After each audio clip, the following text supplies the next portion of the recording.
It was late evening when Daniel, an experienced hiker, decided to take one last walk along a familiar trail in the forests of West Virginia.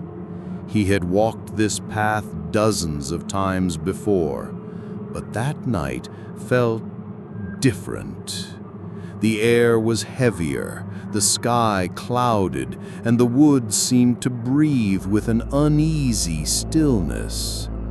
As Daniel moved deeper into the trail, he noticed something unusual. Silence. Complete silence. Not a single cricket, not a single owl. Just the crunch of his boots against the dirt.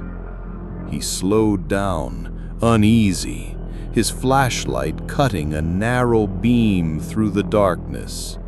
And then he heard it, a sound that didn't belong in the woods.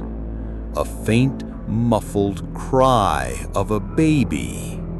He froze. His mind rejected the sound at first. No baby would be out here, miles away from the nearest house.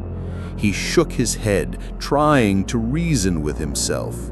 Maybe the wind, maybe his imagination. But the crying grew louder. It echoed through the trees, bouncing from one trunk to another until it seemed to surround him. The hair on the back of his neck stood up. He cupped his hands around his mouth and shouted, "Hello? Is anyone out there?" No answer. The crying continued, faint, desperate, almost inhuman. A memory surfaced, an old warning from locals. If you hear a baby crying in the woods, don't follow it. It's not what you think. Daniel's heart pounded. Every instinct screamed at him to turn back, but his legs carried him forward anyway. Curiosity is dangerous. The crying grew clearer as he stepped off the trail. Branches snapped under his boots. The forest thickened around him. He pushed through the undergrowth until silence. The crying stopped. Daniel spun around, his flashlight trembling in his hand. The woods were dead quiet again. He took a step back, and that's when he heard it. Footsteps. Slow, deliberate, behind him. He whipped around, nothing, just shadows, just trees. But the footsteps were there, crunching leaves, circling him. His breath quickened. He shouted again, his voice breaking, "Who's there?" No reply, only the sound of breathing, close, right behind his ear. Daniel bolted. He ran until his lungs burned, until the trees thinned and the trail reappeared under his feet. When he finally burst out of the woods, the night air felt lighter, safer. He never saw what followed him, but to this day, Daniel swears, whenever he hikes alone, he still hears it, the faint cry of a baby drifting through the trees. On a rainy evening, a young couple, Sarah and Michael, pulled into a roadside motel off the interstate. It was one of those old places, cheap neon sign buzzing, only a handful of cars in the lot. They were tired from driving all day and just wanted a bed for the night. The room was plain but clean. A bed, a small table, a bathroom with a large mirror above the sink. They set their bags down, turned on the heater, and tried to relax. But something about the mirror caught Sarah's attention. She couldn't explain it, just a feeling. She walked over and placed her palm against the glass. She jerked her hand back.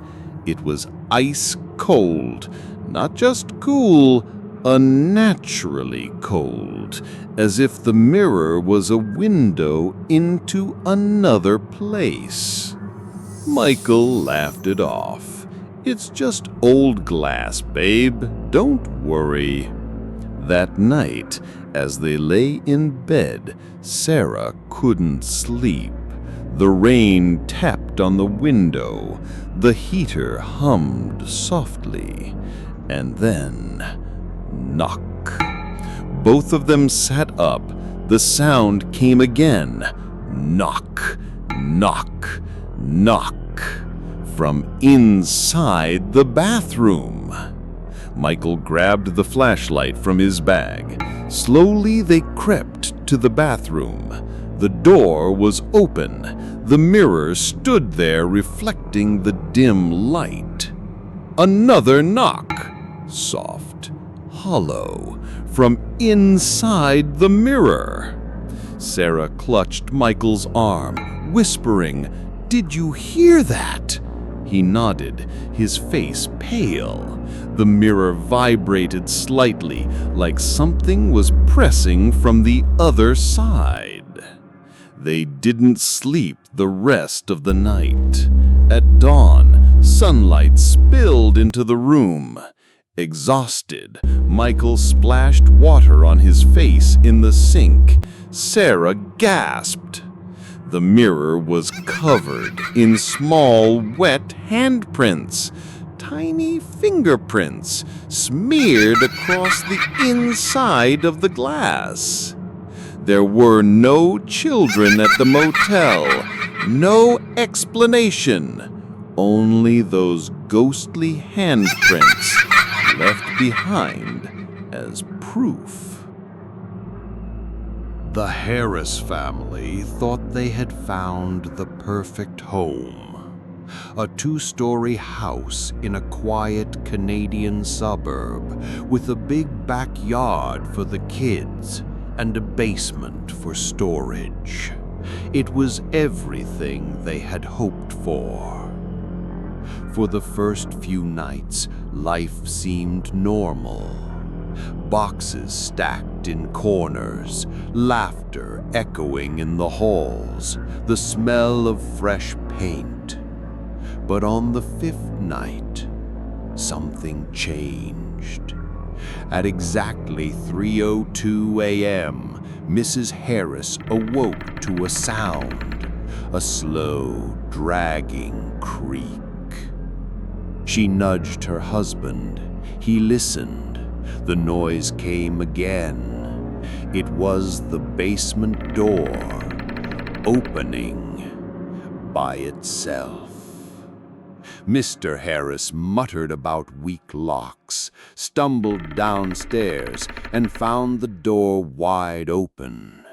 He shut it, turned the lock twice, and went back to bed. They tried to laugh it off, but the next night, it happened again. Every night, always around 3 a.m. After a week, Mr. Harris replaced the hinges and the lock. He even nailed a wooden plank across the frame. But at 3:02 a.m., the creak echoed through the house once more. The basement door was open.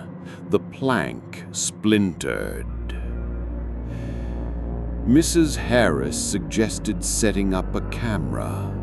That night, the family huddled around a laptop the next morning, watching the footage.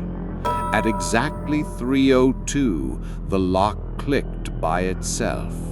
Slowly, the door eased open, inch by inch. Shadows shifted on the screen just beyond the stairwell. One tall, one smaller, both gone in a blink. The parents dismissed it as bad lighting, but unease spread like a sickness in the house. 2 nights later, their youngest son, Adam, came running into their room, crying. He said a man was standing by his bed, whispering his name, telling him to come downstairs. The parents searched the house top to bottom. Nothing.